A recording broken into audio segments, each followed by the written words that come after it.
मैं डॉक्टर सावित्री चांदोले आज भारत में विदेशी पूंजी के बारे में चर्चा करूंगी। भारत में आर्थिक उदारीकरण तथा विश्वव्यापीकरण के आधुनिक युग में विकासशील देशों के तीव्र आर्थिक विकास और विदेशी विनिमय दरों के स्थायित्व की दृष्टि से विदेशी पूंजी का महत्व निरंतर बढ़ रहा है। विदेशी पूंजी क्या चीज़ है? ये विदेशी पूंजी निवेश का अभिप्राय एक देश की पूंजी निवेशकों के द्वारा लाभ अर्जन के उद्देश्य से दूसरे देश में अपनी पूंजी को उत्पादन कार्य में लगाना विदेशी पूंजी कहलाता है। यानी एक देश दूसरे देश में अपनी पूंजी को उत्पादन करने के उद्देश्य से जो पूंजी लगाता है उसे विदेशी पूंजी कहा जाता है। विदेशी पूंजी की क्या क्या विशेषता है, इसके बारे में हम चर्चा कर लेते हैं। यह एक देश के निवेशकों द्वारा लाभ उपार्जन के उद्देश्य से दूसरे देश में किया गया पूंजी का स्थानांतरण है। इसके अतिरिक्त विदेशी पूंजी निवेश के 3 तरीके हैं। जो पहला तरीका है वो है विदेशी पूंजी में हिस्सा बटाना। सेकंड है विदेशी सहयोग और तीसरा है विदेशी मुद्रा में ऋण एवं वित्तीय सहायता देना। करेक्ट। इसके अतिरिक्त है जो जिसकी विशेषता है वो विदेशी पूंजी प्राय विदेशी मुद्रा में ऋण, विदेशी मशीनें एवं औजार तथा विदेशी प्रौद्योगिकी एवं तकनीकी ज्ञान के रूप में होते हैं।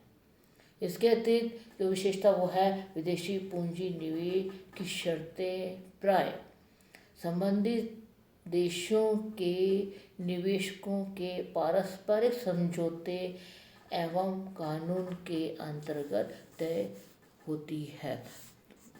तो अब हम बात करें कि भारत में जो विदेशी पूंजी की आवश्यकता क्यों पड़ी, किन कारणों से पड़ी, तो इसके बारे में क्यों अब हम ये कहें कि हमारे जो भारत देश में है वो है कि जो प्राकृतिक साधन बहुत अत्यधिक है, परंतु इन साधनों का सही ढंग से उपयोग नहीं हो पा रहा था। तो इस कारण से जो विदेशी सहायता से प्राकृतिक साधनों का विदोहन आर्थिक विकास का मार्ग प्रशस्त करने में सहायक होगा, इसलिए विदेशी पूंजी की भारत में आवश्यकता महसूस की गई। इसके अतिरिक्त जो हमारा जो विनिमय संकट जो का उसका निराकरण के लिए भी विदेशी पूंजी को स्थान मिला। आर्थिक वर्ष की प्रारंभिक अवस्था में देश में आयात तेज गति से बढ़ते हैं और जबकि निर्यातों का बढ़ना कठिन होता है। अतः व्यापार घाटा विदेशी विनिमय संकट को जन्म देता है। ऐसे संकटों का निवारण विदेशी पूंजी एवं विदेशी सहायता से संभव होता है और इसकी हमारे देश में भी ये प्रॉब्लम रही है।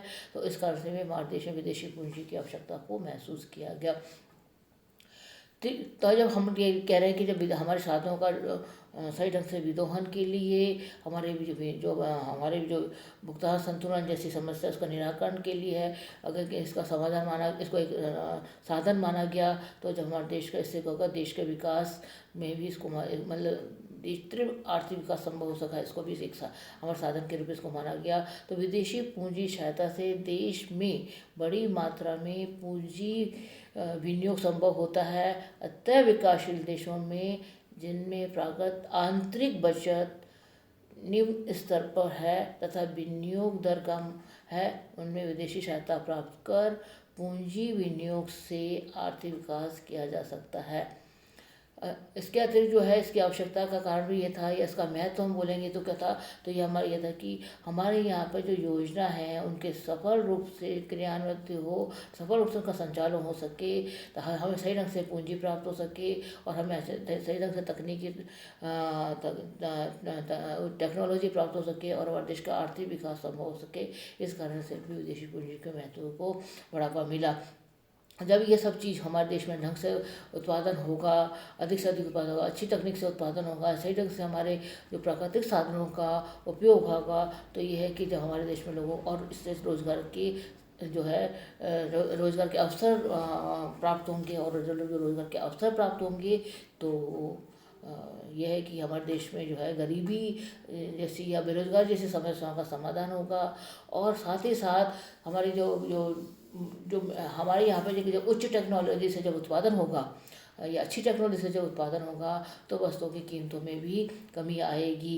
तो ये सब और हम देखें तो ये देश में एक आर्थिक विकास संभव है। एक और जो है तो इस कारण से जो भारत में विदेशी पूंजी को महत्व दिया गया या इसकी आवश्यकता को महसूस किया गया।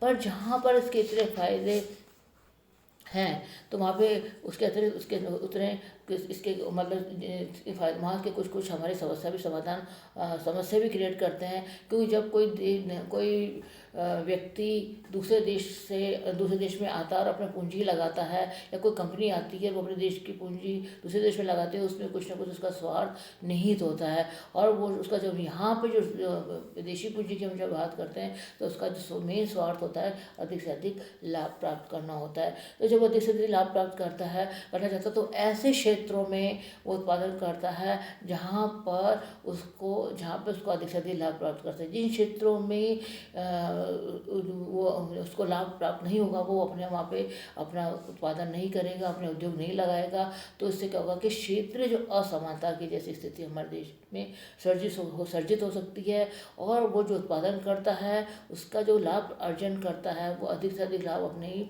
देश में पहुँचाता है। हमारे देश में वो देश के लोगों को उसका लाभ नहीं प्राप्त, हमारे विकास में जो लाभ प्राप्त करता है उसमें उसका उपयोग नहीं हो पाता है।